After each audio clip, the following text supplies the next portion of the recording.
And there we are.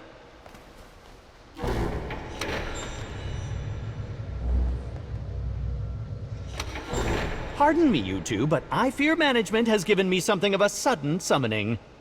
Might it be all right if a substitute took care of you today?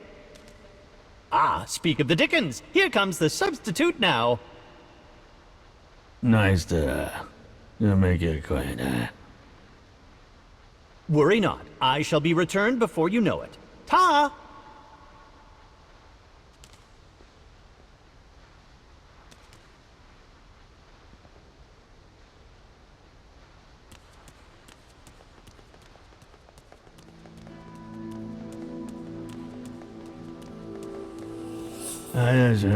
You're a substitute. Here. If you're a substitute, I'm gonna call you Tootie.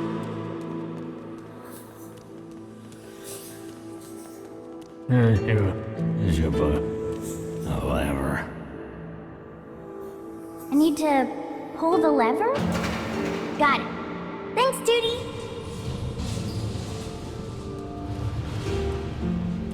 Wow! It's like there are waterfalls of sand! Oh, I think I forgot about my dream from last night. You really are amazing, Mr. Monster.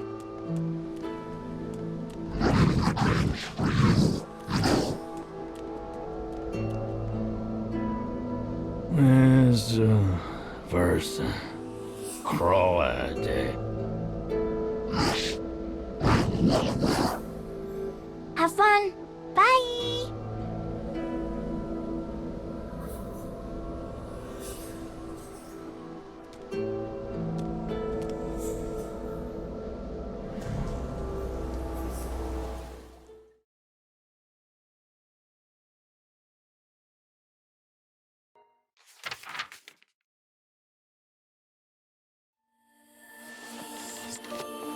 The boy lives in a country that has been beset by a long, drawn-out war. Each night, gunfire erupts and stirs his anxiety. Frightened, he heads to the living room to be with his parents.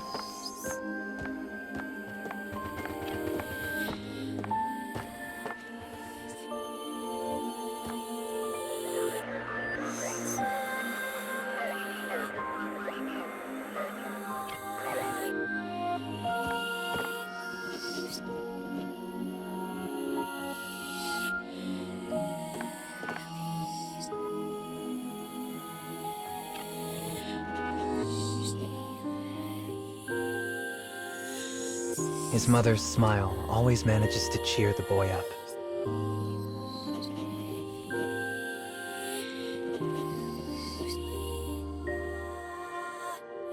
Though he is a coward at heart, he says this for the sake of his beloved mother. One day I'll be a soldier and keep you safe, Mom.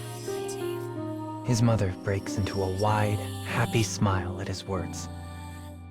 Suddenly, there is a loud noise from the entrance to the home.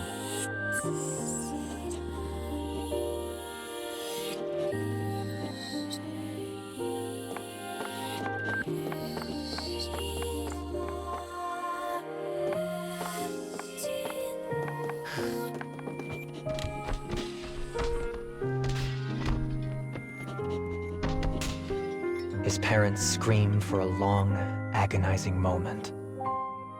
And then they fall silent.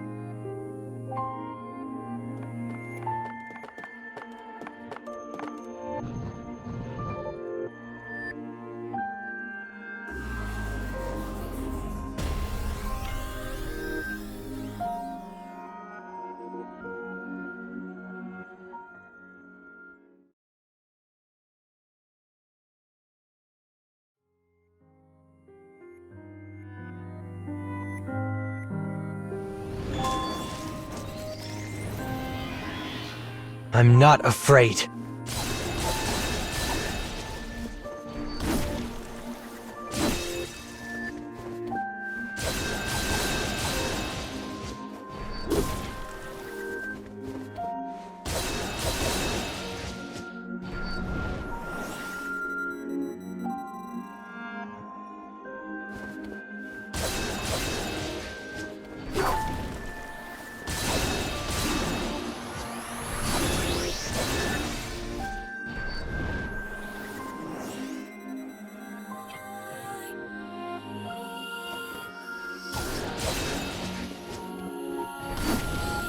power to kill our enemies.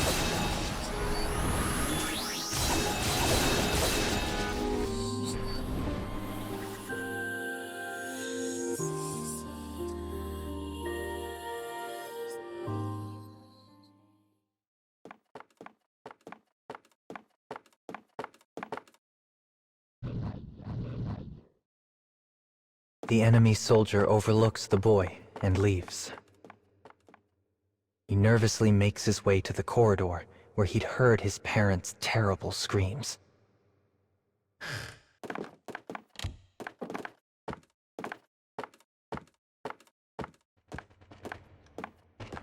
He finds the corpses of his parents cooling on the floor.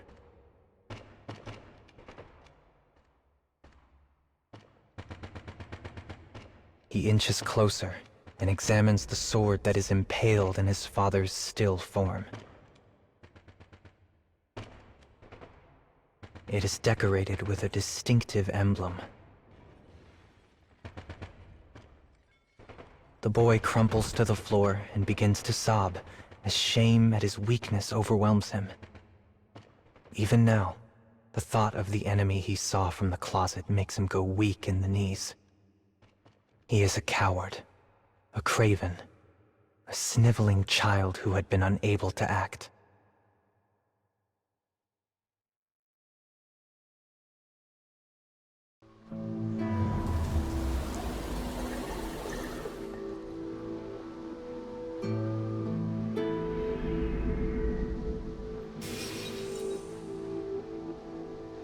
Was it another bad dream?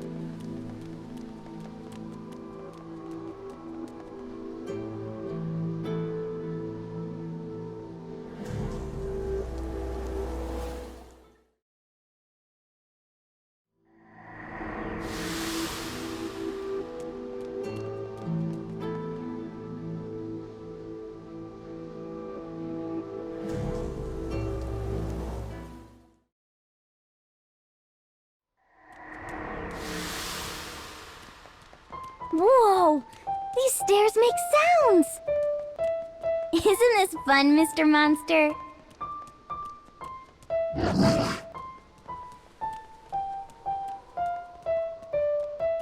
Is this making you dizzy?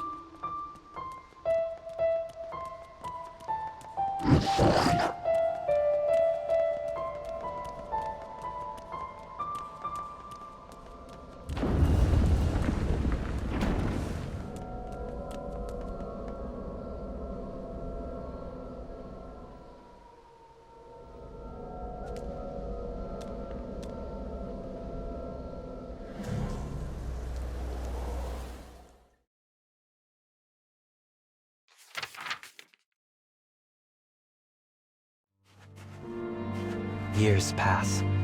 The boy that lost his parents has become a soldier.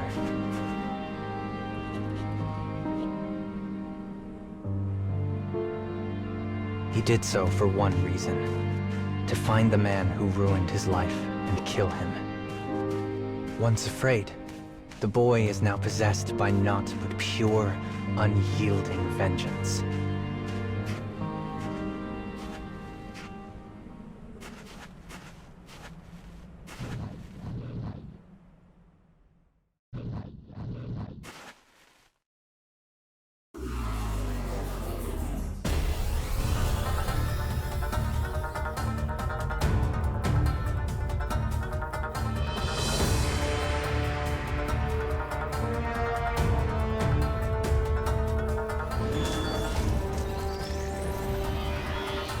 I'm not afraid.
The other troops often single out the unsociable boy. The boy stares back at the soldier before him. The coward he once was is now a distant stranger.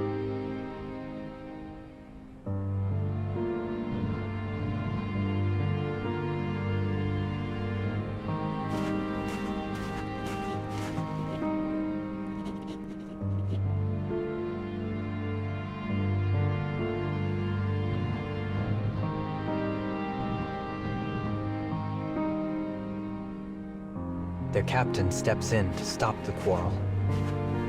But rather than look at him, the boy turns away. Though a captain, the man is rather soft and weak-willed.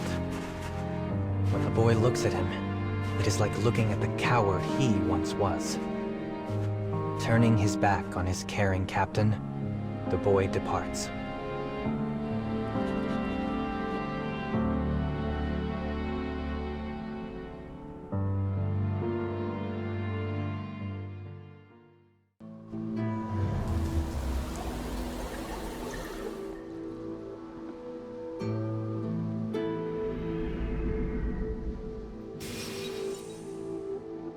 Masadale, the burning venge.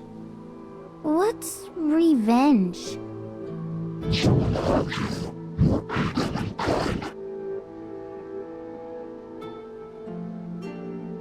That's bad.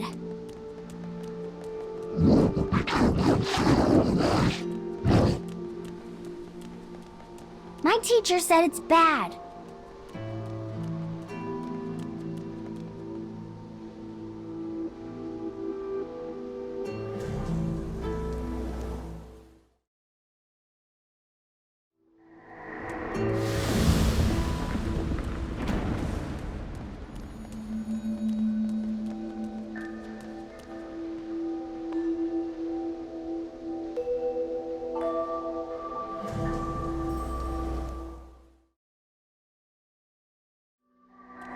I wonder where Carrie went.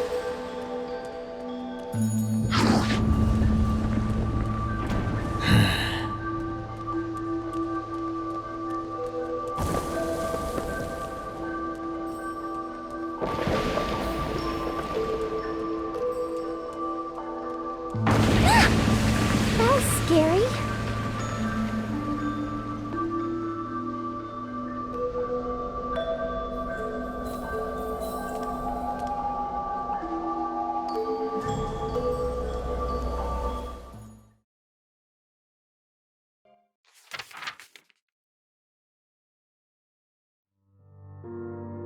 The next day, the soldiers are briefed on their upcoming operation. Each one of them receives a set of materials.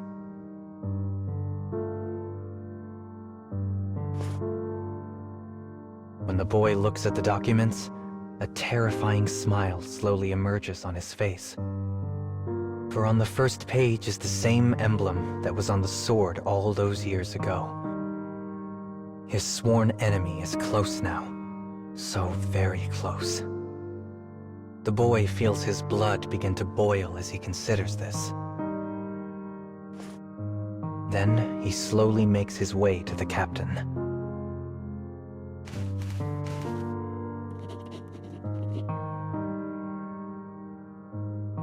There is a man among our foes, the same man who killed my parents. I owe this man. The debt must be paid. Put me in the front line so I may take his life. Enraged, the boy draws his weapon and moves to attack his own captain. Though the other man quakes in fear, he does not rescind from his previous order. The boy hurls abuse at the timid man as he sheaths his weapon and departs.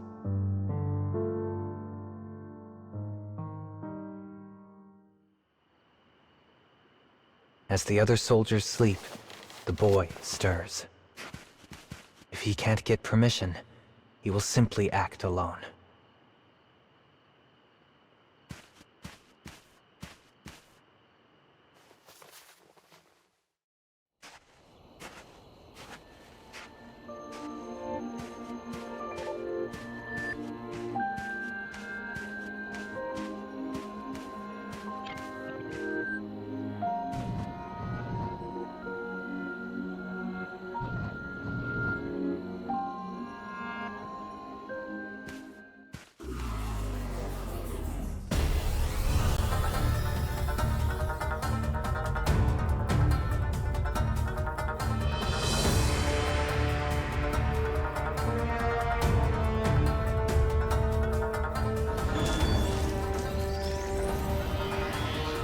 I'm not afraid.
It is the same burly soldier who always tries to fight him.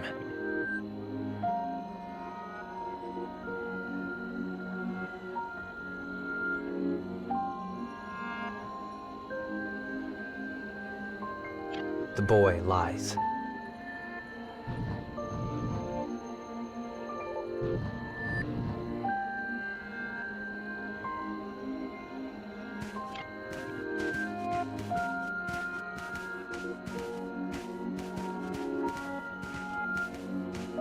Though this soldier usually irritates him, today he pays him no mind. Instead, he bends all his thought on the man who took his parents from him. He has killed him over and over in his imagination. But now,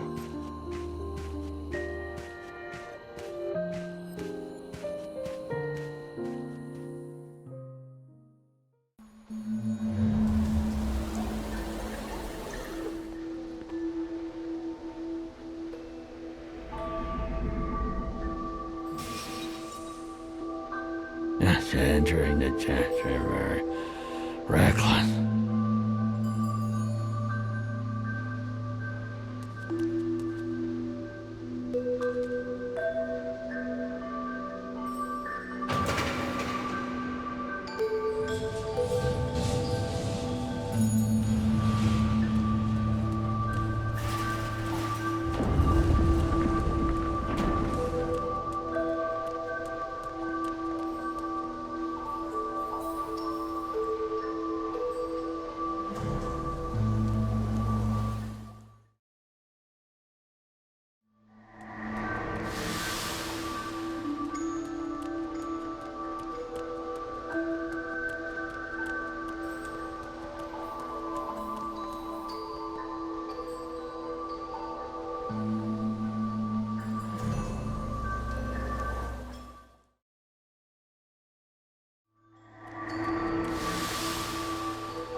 Why do you want to be human, Mr. Monster?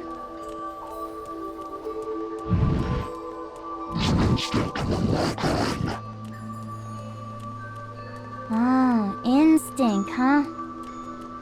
When I grow up, I have an instinct to be a ballerina. I've wanted to be one ever since I read a picture book about ballerinas. Do you think I can be one?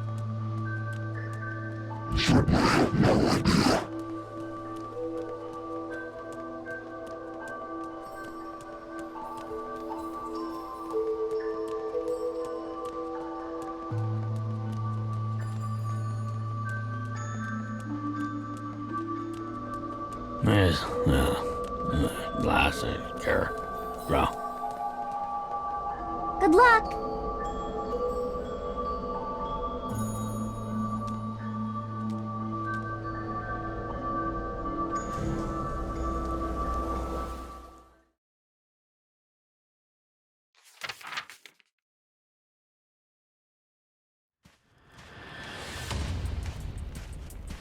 the boy infiltrates the enemy camp just before daybreak. The rows of tents are silent in the shadow of dawn.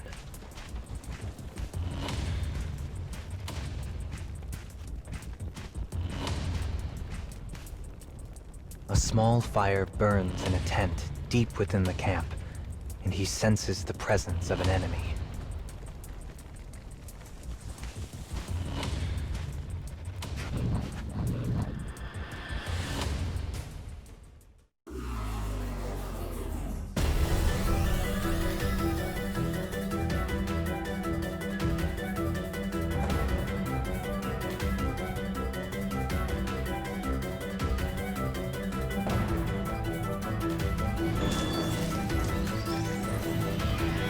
I'm not afraid.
It's him.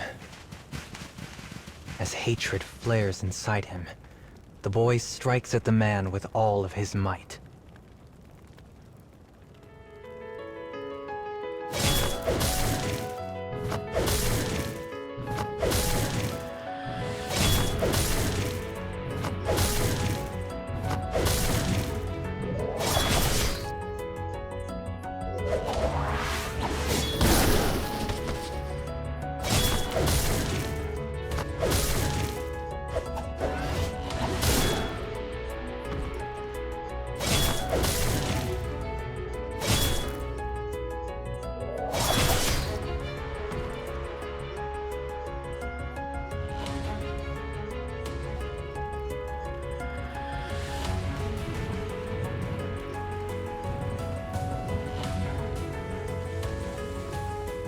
The enemy captain looks the boy square in the eyes. And then, his voice unsteady, he murmurs something. He pauses, coughs up a gout of blood, and tries again.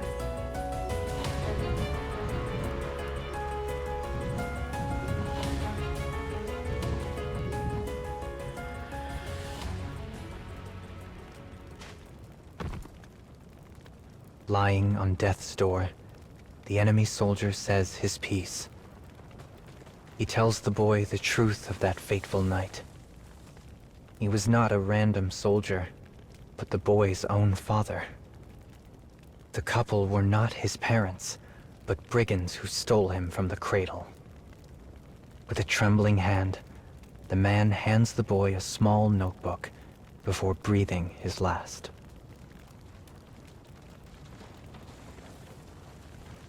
In it, he learns his home country ran a kidnapping scheme targeting infants. Glued within the pages are multiple pictures of the couple who raised him. His parents are a sin, his life a sham. He has devoted his existence to nothing. The battlefield lies in a cold, hollow silence as the sun slowly begins to rise.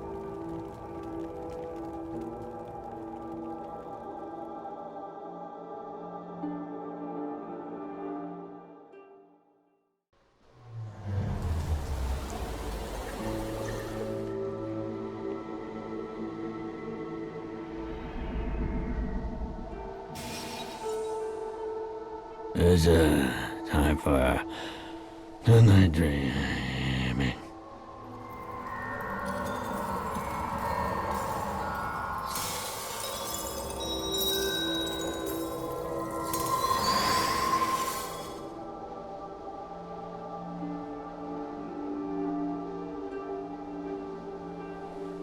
I have returned. Terribly sorry to have caused you so much trouble. It's always such a shock to be called in on short notice like that. I do wish they would find a different way. Hammer. Let's play again sometime, Tootie.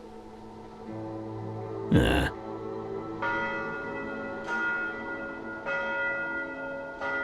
I wish I could stay here forever. I doubt that is possible, milady. You are not part of this world, you see.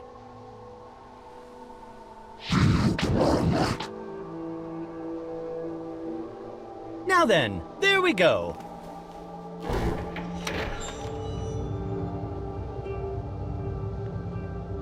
I'll be right back, so just wait.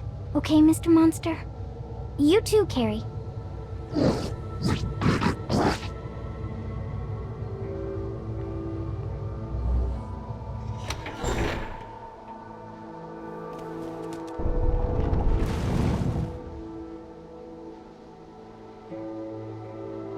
Dear me, I've not been here long and I'm already covered in sand. I could use a quick soak in the tub.